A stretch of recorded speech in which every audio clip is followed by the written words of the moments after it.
Welcome to today's Explainer. I am so incredibly excited you're joining us today because we're actually doing something a little bit different, but honestly, really powerful. We are unpacking a classic, timeless fable. Now, at first glance, a story about a village dog and a cat might seem pretty simple, but when we actually deconstruct the mechanics of what happens in this narrative, well, we find an absolute masterclass in conflict resolution, strategy, and teamwork.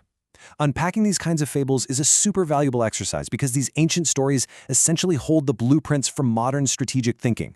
They strip away all the noisy complexities of the real world to show us the core human, or I guess in this case, animal, behaviors that really drive success or failure. So, let's get right into it. Okay, let's dive into this, because the driving force of our story poses this really fascinating mystery right out of the gate. Can two mortal enemies ever truly become best friends? It's a great question, right? I mean, what forces two sides that are just completely opposed to one another to suddenly find common ground and drop their defenses? How in the world do you go from total hostility to absolute trust? Keep that narrative tension in the back of your mind as we introduce our characters, because the journey to get to that unlikely ending is exactly what we're going to explore today. Section 1. Natural Enemies. So before we look at the big crisis that changes everything, we first have to understand the baseline state of our characters. And what's really interesting here is the sheer power of contrast. On one side, we have Shiru, the dog. On the other, we have Meow, the cat. Now, these two live in a small village, and more importantly, they share the exact same house. But as we all know, sharing physical space absolutely does not mean sharing the peace. Despite living under one roof, they exist in this constant, just endless state of fighting over absolutely everything. They are quite literally in the same room, but miles apart in harmony. It's a totally dysfunctional baseline. You can just imagine the constant hissing, the barking, the tension filling that home every single day. And it's essential to deeply understand this highly volatile starting point, so we can truly appreciate the massive shift that's about to happen in their relationship. Section 2. The Storehouse Crisis. All right, this is where our story pivots. We're going to transition away from their petty, daily squabbles and look at the escalating external crisis that abruptly disrupts their lives.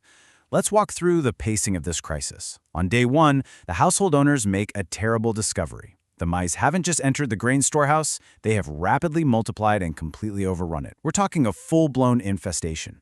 And this isn't just a minor annoyance, right? This grain is the household's livelihood. It represents their winter reserves, their sustenance. If the grain is destroyed, the entire household faces starvation. So on day 2, instinct takes over. Meow the cat immediately goes to work and tries to catch the mice entirely alone. But here is the critical moment. She fails. There are just way too many of them for one cat to control. And pausing to look at Meow's initial solo failure is so important because it creates that necessary narrative tension. The problem has vastly outgrown the individual. Which brings us to day 3. The situation is dire, the food supply is literally vanishing, but then Shrew the dog steps in to provide some much-needed help. So the central question becomes, how did two bitter rivals actually coordinate under that kind of pressure? Section 3. A strategic alliance. Okay, this is honestly my favorite part. We're going to shift to a highly analytical approach here and break down exactly how they decided to tackle this infestation together. And this brilliantly illustrates how you properly manage a crisis. They completely divided the labor based on their unique individual strengths. Step 1.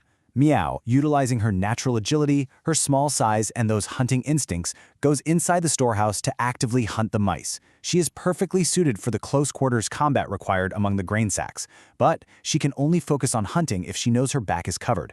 Enter Step 2. Shiru takes up a position outside. He uses his loud bark and his intimidating presence to guard the perimeter, making absolutely sure no other animals can enter and disrupt Meow's operation. They aren't just blindly attacking the problem, and they definitely aren't getting in each other's way. They're executing a highly coordinated, mutually dependent, two-pronged strategy. And the efficiency of this alliance? It's undeniable. The immediate results really speak for themselves. What was an overwhelming existential threat to the household just a few days prior is entirely cleared out. The storehouse is saved, and the household owners, they are absolutely overjoyed at the results. But it doesn't stop there. Because they optimize their intervention by working together, both animals are awarded with a massive feast. Picture this: freshly caught, savory fish prepared especially for Meow, and large, rich, meaty bones offered to Shrew. It is the perfect representation of the tangible, highly rewarding benefits of putting your personal differences aside for a greater shared goal. When you solve a massive problem for someone else, the rewards are typically abundant and highly satisfying for everyone involved. Section 4. The realization. With the mission accomplished and their bellies full, we now shift our focus to the emotional climax of the story. We're going to look at the direct dialogue from our source material to see how this victory fundamentally changed their mindset. So the crucial point is captured perfectly in Sharu's revelation. He looks at Meow and says, "We were strong individually, but together we did a great job." I just love the genuine warmth in this realization. He isn't diminishing his own abilities, and he isn't diminishing Meow's abilities either. He acknowledges that they both have immense individual strength. Actually, they were fierce competitors precisely because they were both so capable. But he finally recognizes the strict limits of going it alone.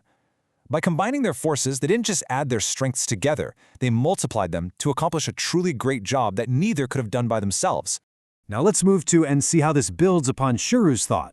Meow smiles in response and says, "With friendship and cooperation, every difficulty becomes easy." She takes Sharu's very tactical, very logical thought about getting the job done, and she seamlessly elevates it to a broader emotional truth. The burden of a massive problem literally lightens when you face it with a trusted ally. Through true cooperation and friendship, what seemed entirely impossible just 48 hours ago suddenly becomes manageable, and, as she says, even easy. It's a profound shift in perspective from two former enemies. Section 5. The ultimate lesson. So we've watched the crisis unfold, we've seen the brilliant tactical solution, and we've heard the emotional breakthrough. Now, let's prepare to extract the fable's broader, universal application for our own everyday lives. The text gives us this incredible epilogue. After that day, the dog and cat never fought unnecessarily again, and they always helped each other. Just think about the magnitude of that statement for a second. This wasn't just some temporary ceasefire to get some extra food. This single, shared event permanently altered the fabric of their relationship. The hostility was entirely washed away. It demonstrates the long-lasting, transformative impact of their grain storehouse alliance. Once you experience the success of true collaboration, and you realize the person you were fighting actually has the exact skills you need to survive, well, it's almost impossible to go back to being senseless enemies. Which brings us to the core takeaway, defined directly from the text's final moral: unity. Unity is defined here as joining together to solve the biggest problems through friendship and cooperation. You see, unity isn't just a passive state of being nice to someone or simply tolerating their presence. It is an active, strategic choice. It is explicitly connecting the power of a unified team to the successful resolution of massive, overwhelming challenges that you simply cannot face alone. When individuals combine their unique strengths and face outward toward a common enemy, rather than inward at each other, unity becomes the absolute ultimate competitive advantage. So, I want to leave you with this final, provocative thought to reflect on today. Ask yourself, what is a problem in your own life right now that could be solved by teaming up with an unlikely ally? Who is the Sharu to your Meow? We all have grain storehouse crises in our lives, our businesses, our communities, and sometimes the key to solving them isn't just working harder on your own, but reaching across the aisle to someone you might not normally work with. Finding that common ground could be exactly what you need to clear the obstacles in your path. Think about it. Thank you so much for joining me for this explainer, and I really hope it helps you tackle whatever challenges you're facing today.